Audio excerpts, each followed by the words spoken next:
Father. My first testimony, one of the ladies that keep house for me, that helped me to keep house, came to me one day because she knows I'm an NSPP Dan. I always pray in the morning. So she came and told me that one of the sisters that recently gave birth then, that the kidnappers came to their place, adopted them, and some other member of the community. So that I should help her to pray. I began to pray. That was around April or thereabout. So I continued to pray. I was bringing it to the altar. I continued to pray, but it seemed as if nothing was happening. Then during the midday fast, I was intentional. I was so angry. I was passionate about the whole thing. So I would come to church in the morning for prayers, and I would cry. So after the midday fast, she traveled and came back. And while I was praying, I was telling God, you see, that girl, that little child that was abducted with the mother, nothing will happen to them. And as many that were taken from the community, that none of them will be missing.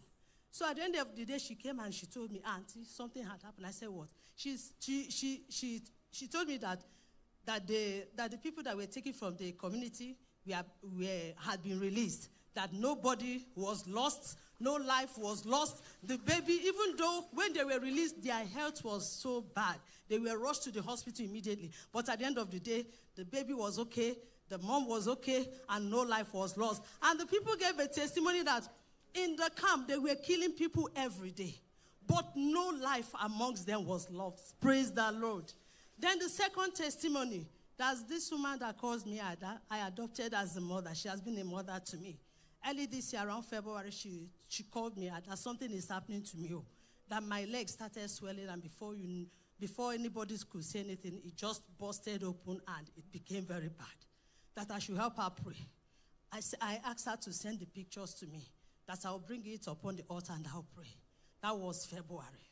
We began to pray. I prayed, I was praying.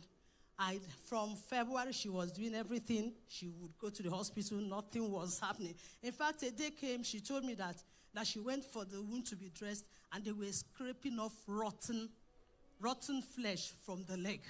So I came that day, I was standing there. During the midday fast, I was crying. I was saying, Father, you have to do something. Papa said, open wound, close. Open wound, close. Wound on the leg, close. I was keen into everything that Papa was saying. Few days after that, she called me. She said, Ada, I went to dress the wound. And lo and behold, they told me that the flesh has started growing from within the womb. I was so happy.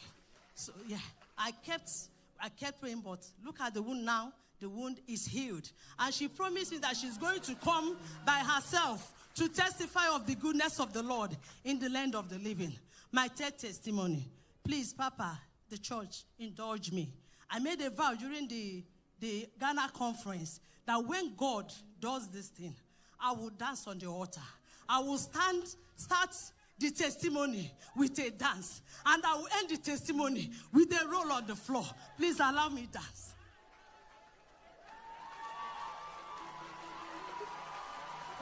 Yeah! Praise the Lord. September was the worst month for me this year. I had issue with my academics. I applied for my transcript to be given to me so that I could proceed. They told me that they couldn't find my file.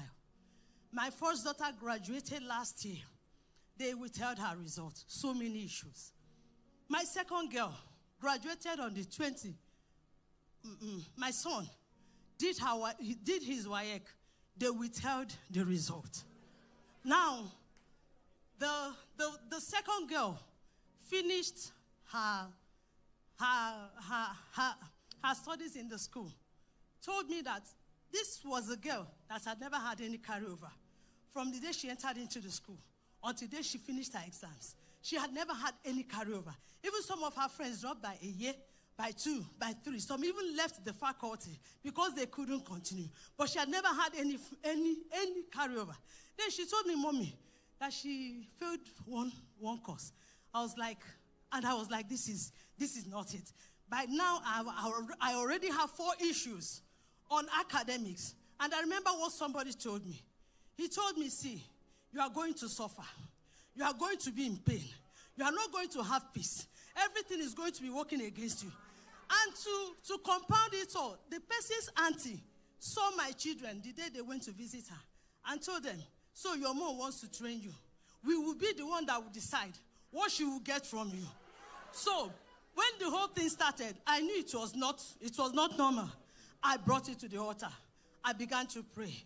And Papa was walking with me on the journey every day. The day I will cry out, oh God, you cannot start a project and abandon it on the way. Papa will make mention of it. I will cry, I will say, God, I will not boast with your name because I've boasted with your name to my children. I've boasted with your name even to one girl that has stayed in school an extra 2 years because of the issues she had in the same course. I said, I've boasted with you before men. I will not be put to shame. Papa will say it. I will say, God, you are the God that will perfect all that concerns me because great is your mercy. You will not forsake the works of your hands. Papa will repeat it. It was just on and on. The last one that she said that really got me going was that there will be an emergency change of results. I say, Father, to you be the glory. It goes to a time, it was back and forth. I was calling everybody I needed to call. It was back and forth. A day came. My daughter called me. She said, Mom, you fought on this matter. Just leave it. Let me just come back next year. I told her, not on my watch. I am on an altar. And that altar is speaking. And my Papa is speaking. And that pattern must be broken. It must be broken. And it must be broken. She said, okay, Mama. We continued. Just like that. When I had lost all hope. I was thinking, in fact, I had lost all hope. From nowhere, God raised voices. God raised one particular woman. The woman waded into the matter, and the whole thing was reversed. Not only was it reversed, the icing on the cake was that this very girl that I promised, I told the girl, see, you want to be inducted this year? She said yes. I said, go and get ready. You are going to be inducted. She thought I was joking. I boasted with her. I boasted to her with Eroy. And at the end of the day, Eroy come true. Eroy came true. And today, this girl, not only was my girl inducted, this same girl was inducted. And others that had same issue. And I've come to say, Father,